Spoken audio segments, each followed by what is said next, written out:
एक हम toll free number हम लोग देने वाले हैं, जिस पर शिकायतकर्ता शिकायत करेगा, विभाग उसका परीक्षण करेगा, तो निश्चित रूप से उसका कार्ड जो है निरस्त किया जाएगा और पात्र व्यक्ति का कार्ड बनाया जाएगा।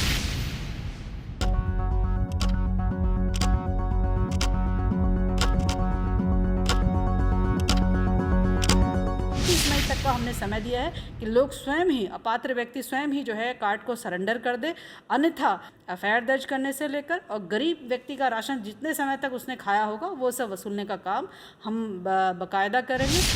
अगर आपका राशन कार्ड गुलाबी, सफेद या पीला है तो एक बार ये जरूर चेक करवा लीजिए कि आप फ्री राशन लेने के पात्र हैं भी या नहीं। अगर आप गरीबी रेखा के मापदंडों में नहीं आते हैं, घर में तमाम सुख सुविधा होने के बावजूद भी राशन लेते हैं, परिवार का सदस्य सरकारी सेवा में है, परिवार की मासिक आय 3,000 से ज्यादा है, एपीएल के लिए पारिवारिक आय 10,000 रुपए माह से ज्यादा होने पर और एक से अधिक जगह राशन कार्ड है जैसी परिस्थितियों में आते हैं, तो आपको तुरंत राशन कार्ड सरेंडर कर देना चाहिए। अब उत्तराखंड राज्य के अंदर गरीबों के राशन में बिल्कुल भी गड़बड़ी बर्दाश्त नहीं की जाएगी। गरीबों का राशन डकारने वाली फर्जी और अपात्र कार्ड धारकों पर मुकदमा दर्ज करने की तैयारी और अब उनसे अब तक के लिए गए राशन की रिकवरी करने की भी तैयारी की जा रही है। खाद्य आपूर्ति मंत्री रेखा आर्या ने कहा है कि उनके पास चुनाव के दौरान कई शिकायतें आई थीं, जिसमें लोगों ने ये कहा कि कई लोगों के पास गुलाबी या सफेद कार्ड होने के बावजूद भी वो राशन के पात्र नहीं हैं, जबकि कई ऐसे लोग हैं जो राशन के पात्र हैं तब भी उनके पास पीला कार्ड है। इस अभियान को नाम दिया गया है पात्र को हाँ, अपात्र को ना। लोग जब चुनाव के दौरान में भी थे और लगातार जब अभी एज ए खाद्य मंत्री मेरे पास में विभिन्न प्रकार की सूचनाएं इस प्रकार की मिलती रही है कि मैडम हम पात्र हैं और पात्र होके जो है हमारे पास में पीला कार्ड है और जो अपात्र है उसके पास में गुलाबी कार्ड है या उसके पास में सफ़ेद कार्ड है। तो इस प्रकार का शिकायतों की मेरे पास में भरमार है और क्षेत्र भ्रमण में भी स्वाभाविक रूप से जो है इस प्रकार से हमें बार बार रूबरू होना पड़ता है कि प्रधान जी ने हमारा कार्ड जो है वो पीला बना दिया या हमारा एपीएल बना दिया हमारे को, जबकि हम बीपीएल थे। तो ऐसे लोगों की समस्याओं को सुनते हुए जब हम ये कहते थे कि आप बैठकों में इसको लेकर अपनी आवाज़ उठाइए, तो लोग एक दूसरे का बुरा न बनने की सोचते हुए उसमें पर्टिकुलर व्यक्ति का नाम नहीं खोलते थे और वो कह सकती हूँ कि वो अपात्र पर लगातार वो कार्ड बना रहता था और पात्र चिल्लाता रहता था। इसका हल किस प्रकार से निकाला जाए, तो मैंने एक कोशिश करी है एक अभियान चलाने की कि पात्र को ना और पात्र को हाँ अभियान।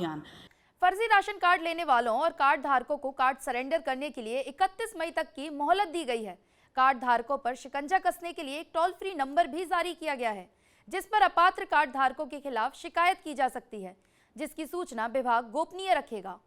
आने वाले समय में एक हम टोल फ्री नंबर हम लोग देने वाले हैं, जिस पर शिकायतकर्ता शिकायत करेगा और ये बताएगा कि अपात्र व्यक्ति कौन है और उस व्यक्ति का जो भी उसका एड्रेस है इत्यादि हमको भेजेगा। विभाग उसका परीक्षण करेगा और परीक्षण करने के बाद में यदि उसकी बात सही पाई गई तो निश्चित रूप से उसका कार्ड जो है निरस्त किया जाएगा और पात्र व्यक्ति का कार्ड बनाया जाएगा। और इसके साथ साथ में 31 मई तक का हमने समय दिया है कि लोग स्वयं ही, अपात्र व्यक्ति स्वयं ही जो है कार्ड को सरेंडर कर दे, अन्यथा यदि वो समय के बाद में सरेंडर करेगा तो निश्चित रूप से उसके विरुद्ध खाद्य अधिनियम के तहत में एफआईआर दर्ज करने से लेकर और गरीब व्यक्ति का राशन जितने समय तक उसने खाया होगा वो सब वसूलने का काम हम बाकायदा करेंगे। तो इसलिए जो है एक ये आगाह भी है और ये संदेश है कि गरीब का अन्न जो है एक अपात्र व्यक्ति नहीं खा सकता। सरकार गरीब के साथ खड़ी है और जिसका अधिकार है, गरीब का अन्न का अधिकार जो है हम किसी को छीनने नहीं देंगे, उसको हम जो है सुनिश्चित करने वाले हैं। और निश्चित रूप से जो व्यक्ति शिकायत करेगा उसका नाम कहीं पर भी उजागर नहीं होगा। शिकायतकर्ता अपना नाम भी दे सकता है और अथवा नाम नहीं दे सकता है, लेकिन जिसको अपात्र मानेगा उसकी सटीक जानकारी देने का वो कष्ट करे और झूठी सूचना देने वालों पे भी हम लोग कार्रवाई करेंगे। उत्तराखंड राज्य में लिंगानुपात पर भी महिला एवं बाल विकास मंत्री रेखा आर्या ने कहा कि बेटियों को आगे बढ़ाने के लिए बेटी बचाओ बेटी पढ़ाओ पोषण अभियान पर जोर दिया जा रहा है। नैनीताल जिले में बेहतर लिंगानुपात होने पर उन्होंने खुशी जाहिर की और कहा कि उत्तराखंड राज्य के अंदर बेटियों के लिए चलाई जा रही योजना से अभिभावकों को उनकी बेटी बोझ नहीं लगेगी। और लगातार हम लैंगिक समानता को लेकर काम कर रहे हैं। यदि हम नंदा गौरा योजना की बात करते हैं तो पैदा होने वाली बालिका को हम 11,000 रुपये देते हैं और ऐसा करने वाला स्टेट मात्र उत्तराखंड है। और उसके पढ़ने लिखने के लिए जो है 12वीं तक वो 12वीं करने के उपरांत में उच्च शिक्षा के लिए अगली कक्षा में एडमिशन लेने पर उसको 51,000 की धनराशि हम लोग दे रहे हैं। ये कोशिश है कि लैंगिक समानता आ सके। इसके अतिरिक्त महालक्ष्मी किट हम लोग दे रहे हैं कि हमारी माँ जो